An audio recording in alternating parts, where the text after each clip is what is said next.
Hello and welcome to Csit 301 Mobile Application Development, Session 8. Today we want to talk about integration adapters. Now, most of the time when we build applications, for most of the applications we use nowadays, we always want to be talking to external systems or external resources. Now, Worklight provides a way for us to do that through the use of what they call integration adapters. So in this section, we are seeking to explain the types of integration adapters that are provided or supported by Worklight, and then we also want to look at how to use them to access enterprise resources. Now, at the end of this session, every student should be able to describe the types of integration adapters that Worklight supports, and then also be able to use adapters to access enterprise resources. Okay. Now, today's outline or the topics for today are quite lengthy. We'll talk about majority of the adapters, in fact, all of them, and we'll try and make that brief. But we'll look at all of them. So we'll be looking at SQL adapters, HTTP. We'll look at Service Discovery Wizard, Cast Iron adapters, JMS adapters. We'll look at the invocation data and several other issues that relate to adapters. As always, the slides and the materials for this course have been uploaded into Sakai. Do well to have a look at them, especially the practice sessions, the lab sessions, because these would complement all of what we are doing. So an adapter is a transport layer that the Worklight platform uses to connect to back-end systems. Now here, back-end systems could be several things. It could be REST systems, it could be SOAP-based systems, it could be databases and other cloud services and other services. Okay. Now adapters are used to retrieve information and perform actions. There are 4 adapter types supported by Worklight, 4 of them. The first one is the SQL adapter. The next one is the HTTP adapter, which supports both REST and SOAP. And then we have the Cast Iron adapter, and then we have finally the JMS adapter. Okay. So by using adapters, we are able to support multiple integration technologies and back-end information systems. Also, we are able to support read-only and transactional access modes to back-end system. Now, the benefit is that in writing or in putting together an adapter, you just need to do a simple XML syntax, and then you should have that running. It's easily configured with JavaScript, so it's defined in an XML syntax, which is easy to understand, and easily configured with JavaScript. Now, the tools for this course are JavaScript, HTML, CSS. These are the technologies that we are using, and these technologies are very common to web developers. So with all of this, it should be quite easy for you to even write and deploy an adapter. Okay. Now there's also flexible authentication facilities that we can use to create connections to these back-end systems. Now, by using adapters, we can reduce the number of transactions that are performed on back-end systems. Okay.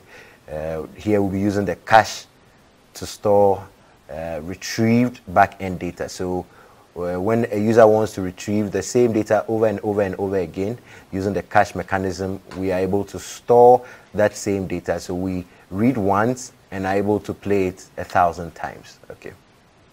And there's also transparency.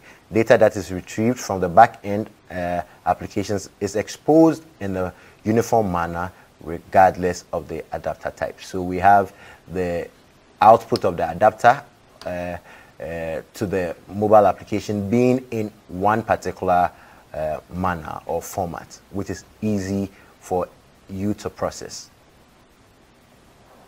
Okay, so this is the Worklight adapter framework. Now this diagram is showing how this is done. There is going to be a procedure call from the mobile application. It's going to hit the Worklight server. We talked about the different components of Worklight, and one of the components is the Worklight server. So our client or application is going to make a procedure call to some JavaScript code which resides on the Worklight server. Now this JavaScript code is now going to talk to the back-end system. So from the server, we now interact with the back-end system, and it could be several back-end systems. It could be database, cloud, third-party systems. Now, when we interact with this back-end system, the result is auto-converted to JSON, so that we can have a JSON being sent back to the JavaScript code that resides on the Worklight server. We could also have an auto conversion to XML if necessary, so that we can receive both JSON data or XML data, and then finally that response is sent to our application. So this JavaScript code is going to be the adapter code, which is going to make all of this possible for us. Okay. So we want to dissect the Worklight adapter and have a look at what is inside. So now each Worklight adapter consists of 3 things. The first one is an XML file. Like we saw earlier, the XML file is what we are going to use for configuration. It's going to describe the connectivity options and list the procedures that are exposed to the application or other adapters. Secondly, we would have a JavaScript file. Now this is going to contain the implementation of these procedures that are declared in the XML file. So we declare all the procedures in the XML file, we implement them in a JavaScript file. And thirdly, we would have 0 or more XSL files. Now this will contain a transformation scheme for retrieved raw XML data. So if we should briefly go back to the previous slide, you realize that we have this XSL, which is optional. So that's the third part of it. So we could have 0 or more of these, and this is going to specify how the XML is going to be changed back to the JSON, so that we can process JSON in our JavaScript and send the response also. Data that an adapter retrieves can be returned raw or pre-processed by the adapter itself. Now the data is presented to the application as a JSON object. So finally, whatever the adapter does is going to send us a JSON object. Now I want to talk more about this procedures we are talking about. So the adapter functionality is available to the application by using procedures. So like we said, the procedures are going to be defined in an XML file. Now the procedure or the procedures call backend services to retrieve data or to perform actions. And the procedures are declared in the XML file, and they are implemented in server-side JavaScript. Now a procedure can process the data before or after calling the service by using server-side JavaScript. We can perform more filtering to the retrieved data by using simple XSLT. Now it's possible to use Java snippets in the adapter code also. So since the adapter is a server-side entity, we can integrate Java methods also. Now how do we create an adapter? So if you are in your Worklight studio, what you want to do is in your Worklight project, you want to select a new Worklight adapter. So you would see that in the project there's an adapters folder. You right click on that, you should see the new option. Then you should choose the Worklight adapter. Now that is going to give us some wizard that we will need, or an interface which we need to do some configuration. So you need to provide the adapter type and then the name of that adapter. So we choose an adapter type and enter a name for the adapter. And then after, we would click on finish. Now by clicking on finish, this is going to generate some files for us. So the files that are created and added to our projects are XML files and JavaScript files. And then we would find that.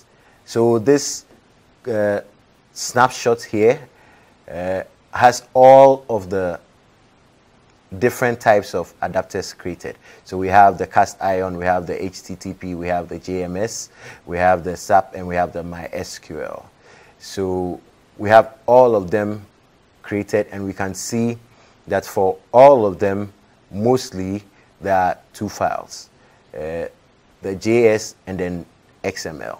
And then some of them have the third file, which is the XSL file, which we said we could have 0 or more. If you want to deploy an adapter, assuming you have written all the code that you need to, you have finished with the functionality, you will need to deploy the adapter. Now to do that, you are going to right click on that particular adapter type and then choose the Run As option. Now this is going to bring up another set of options, and we want to finally click on the Deploy Worklight adapter. Now when the Worklight adapter is deployed, you can see that in your Worklight console. So if the console is opened, you would see all the adapters that you have deployed.